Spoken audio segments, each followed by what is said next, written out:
Bienvenue dans l'Instant Bible. Aujourd'hui, nous parlons d'une violence dont on ne voit pas toujours les coups, mais qui fait pourtant des ravages. Pauvreté, racisme, inégalité écologique. Johann Galtung appelait cela la violence structurelle. Comment la Bible éclaire-t-elle ces injustices invisibles? Et surtout, comment appelle-t-elle chacun de nous à un vrai changement collectif? Pour en parler, j'ai le grand plaisir de recevoir nos deux fidèles invités, les pasteurs Pascal Rodet, bonjour. Bonjour Stéphane, bonjour à tous. Et puis Philippe Leduc. Bonjour. On vous retrouve. Oui. Merci de nous rejoindre. Donc, comment Dieu nous invite-t-il à ouvrir les yeux sur ces violences invisibles? Restez bien avec nous, c'est tout de suite dans l'Instant Bible.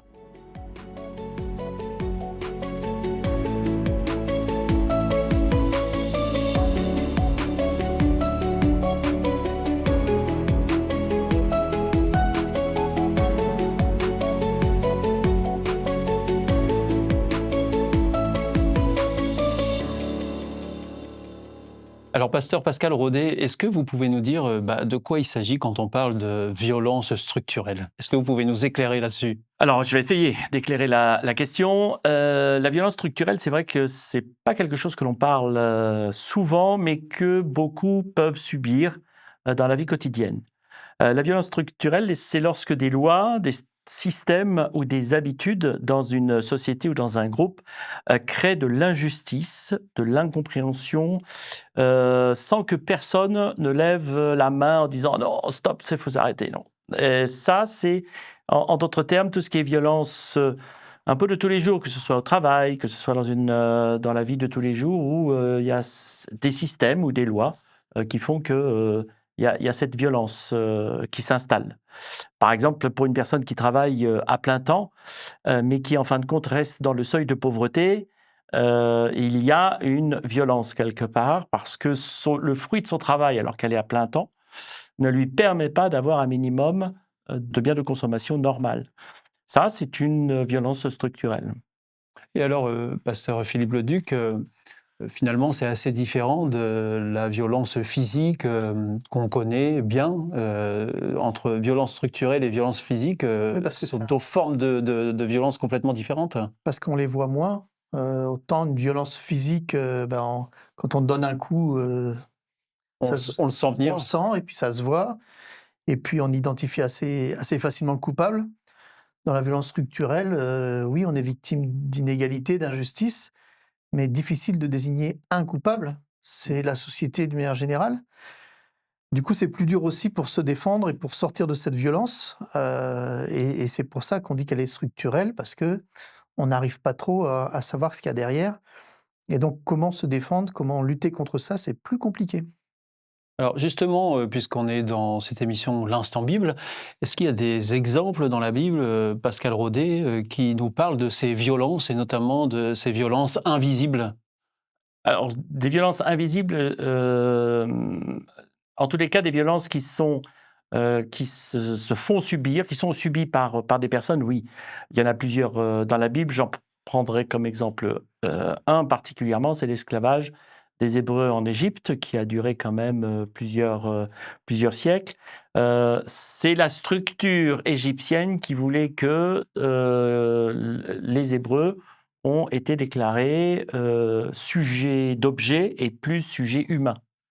Et par là, réduit à l'esclavage. Et là, ça fait partie d'une loi, ça fait partie des habitudes de la vie d'Égypte, à tel point que même les Hébreux, à un moment donné, quand on fait d'une génération à une autre, on finit par dire, bah oui, c'est normal, on est dans cet esclavage comme étant quelque chose qui nous a été imposé. Ce que Dieu lui-même a réfuté, refusé, et c'est pour ça qu'il les a fait sortir d'Égypte. Donc là, vous revenez à la notion de violence structurelle. C'est ça, tout à fait. Quelque chose d'institué, en fait. Tout à fait, tout à fait. Et l'institutionnalisation de ça provoque à un moment donné dans la couche sociale une habitude et une logique. C'est-à-dire que si les Hébreux sont esclaves, c'est normal. Ça fait partie de la loi du pays.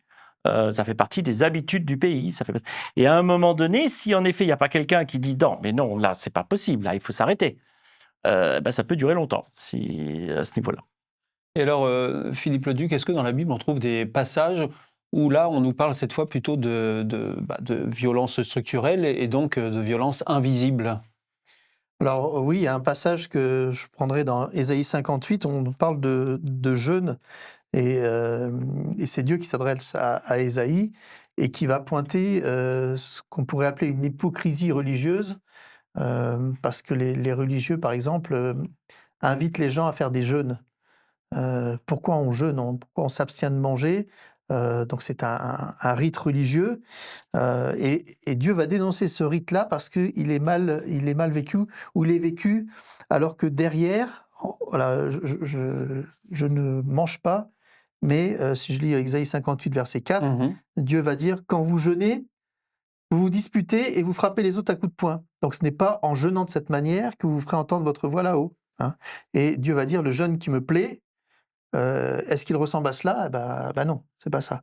Donc une certaine violence, là on peut parler un petit peu on pourrait appeler d'abus spirituel, parce que voilà, on va enseigner des choses, bonnes à faire, et puis juste à côté, on fait des choses qui sont nocives et qui va à l'encontre, des autres. Donc Dieu va dire: «Bah, je préfère que tu t'arrêtes de jeûner, tu t'occupes de régler les affaires, et d'avoir un bon comportement, Mmh. plutôt que d'avoir un comportement, hypocrite, et voilà, je jeûne, je me montre bien, alors qu'à côté de ça, j'ai des comportements qui sont inacceptables. Donc voilà, dans la Bible, on est invité à avoir des comportements cohérents Exactement. avec les enseignements qu'on y trouve. Donc restez bien avec nous puisque nous revenons tout de suite avec les pasteurs Pascal Rodet et Philippe Leduc dans l'Instant Bible pour aborder à nouveau cette question de violence structurelle ou invisible. À tout de suite, c'est dans l'Instant Bible. Pasteur Pascal Rodet, pour continuer notre échange sur la violence et notamment la violence structurelle, est-ce qu'il y a des exemples concrets comme ça que vous pouvez nous donner sur des dysfonctionnements qui génèrent cette violence structurelle? Alors oui, et on pourrait en donner pas mal parce qu'il en existe encore énormément autour de notre planète, voire même dans notre pays. Ces différents exemples peuvent être cités par plusieurs niveaux. Si je reprends les exemples, ou en tous les cas les différents critères que l'ONU a donnés pour l'aspect de la violence, qui rejoint d'ailleurs beaucoup certains textes bibliques dans ce domaine-là. Et il y a par exemple la santé, qui est une violence structurelle dans certains pays où il n'y a pas moyen d'avoir accès au minimum de soins. Et ce qui veut dire que quelque part, la population est sujet à mourir à petit feu parce qu'il n'y a pas de minimum de la santé, voire même minimum de l'alimentation. La même chose pour le logement, il y a des familles qui ne sont pas logées, qui n'ont pas le même niveau de logement, qui n'ont pas accès à tous les logements.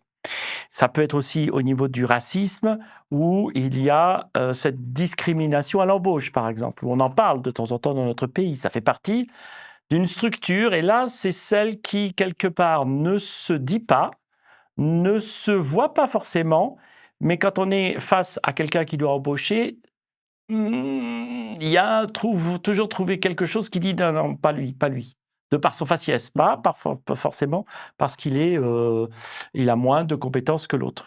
Et puis, je terminerai aussi par l'écologie, qui, je trouve, là, dans notre siècle, est quand même quelque chose d'assez incroyable. Ce sont les pays pauvres qui subissent le plus le manque d'écologie, ou en tous les cas, tout ce qui est une destruction massive de la nature dans ce domaine-là. Donc les changements climatiques. Changement climatique, les poubelles dans certains pays qui viennent d'autres pays, enfin des tas de choses qui font que, voilà, on est ici dans un système qui devient une violence pour ceux qui subissent. Et alors justement, Philippe Leduc, parfois ces habitudes sont tellement intégrées dans le système, comme disait Pascal Rodet, sont tellement dans ce fonctionnement qu'on finit par même plus s'en rendre compte, par même plus les voir, on trouve tout ça normal. Oui, du coup, il y a un certain fatalisme de se dire: «Bon, c'est comme ça», et on se dit: «La montagne est trop grande pour la franchir», donc on lutte pas, on baisse les bras, et puis on se dit: «C'est comme ça et c'est tout», et c'est ce qui fait que cette violence, elle est, comme on disait tout à l'heure, elle est sournoise, et elle est pénible à vivre parce que il faut surtout pas baisser les bras, justement.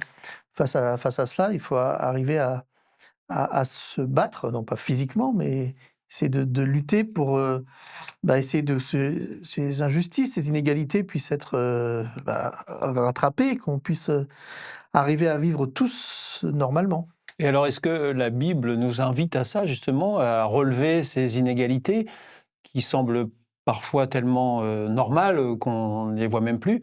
Est-ce que la Bible nous invite à relever ces inégalités et nous invite aussi à faire un travail sur nous, une sorte de transformation personnelle et puis aussi une transformation collective? La Bible Oui, invite à ça? La Bible est remplie de conseils très pratiques, en fait. C'est pas simplement quelque chose d'intellectuel, je crois en Dieu, mais ça change rien dans mon comportement. Au contraire, croire sans agir, sans faire des choses en conséquence, c'est ce qu'on disait de l'hypocrisie, hein.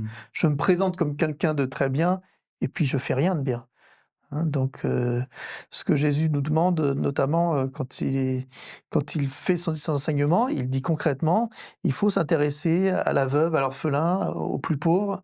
Il faut faire des actions, on ne peut pas passer. Il y a une célèbre parabole qui indique qu'il faut vraiment, quand quelqu'un est au bord de la route, s'arrêter et prendre soin de lui.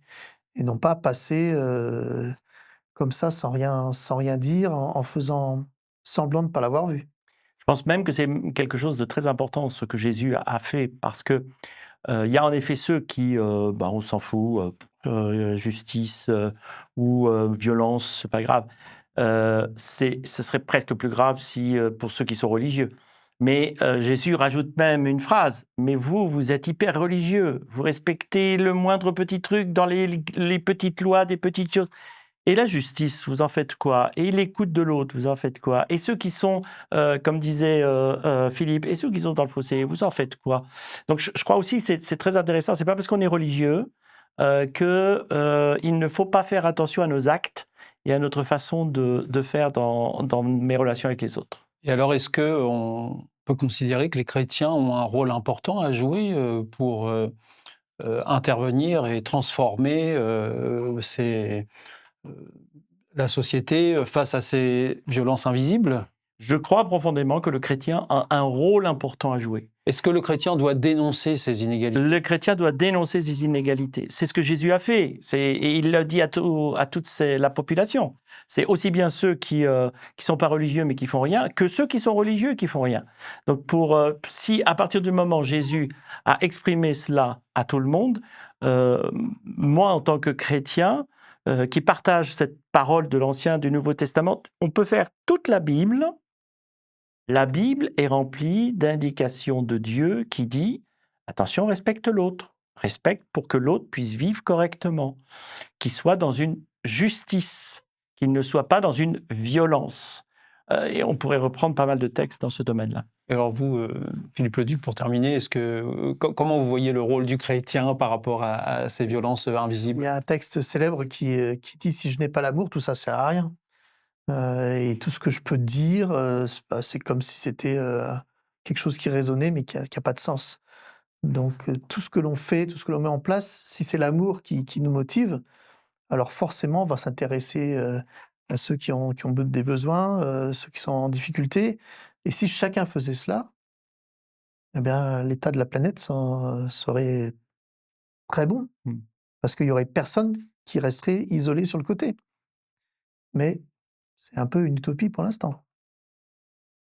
La Bible nous rappelle que Dieu ne ferme pas les yeux sur ces violences silencieuses. Au contraire même, il nous appelle à délier les chaînes et à rendre la justice vivante.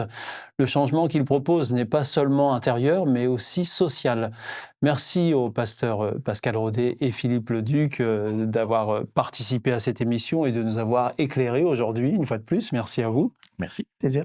Je vous rappelle que si vous souhaitez découvrir plus ces choses dans la Bible, eh bien, nous avons le plaisir de vous en offrir une en la demandant tout simplement aux coordonnées qui seront mentionnées juste après. J'ai hâte de vous retrouver très vite pour une prochaine émission de l'Instant Bible. Merci de nous avoir suivis. À très bientôt. Au revoir. Au revoir.